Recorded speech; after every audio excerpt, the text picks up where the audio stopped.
বাংলা সিনেমার জনপ্রিয় নায়িকা শাবনূর আবারও বাংলা সিনেমাকে সুন্দর করে তোলার জন্য আবারও বাংলা সিনেমাতে নতুন করে ফিরছে ঢাকাই সিনেমার জনপ্রিয় কিংবদন্তি নায়িকা শাবনূর।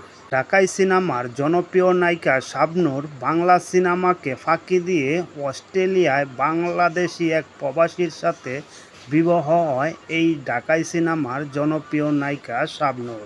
বাংলাদেশি অস্ট্রেলিয়ান প্রবাসীর সাথে এই ঢাকাই সিনেমার জনপ্রিয় নায়িকা শাবনূরের বিবাহ হওয়ার পর আর কোনো দিন বাংলা সিনেমায় শাবনূরকে দেখা যায়নি। বাংলা সিনেমায় এক যুগ পার হয়ে যাওয়ার পর আবারও নতুন করে ঢাকাই সিনেমার জনপ্রিয় নায়িকা শাবনূর বাংলা সিনেমাতে নতুন করে কাজ করতে ফিরছে। তবে শাবনূরের বাংলা সিনেমাতে ফেরার কথাটি যেন এখনও প্রকাশ করেনি কোনো সংবাদ সম্মেলনে চিত্রনায়িকা শাবনূর।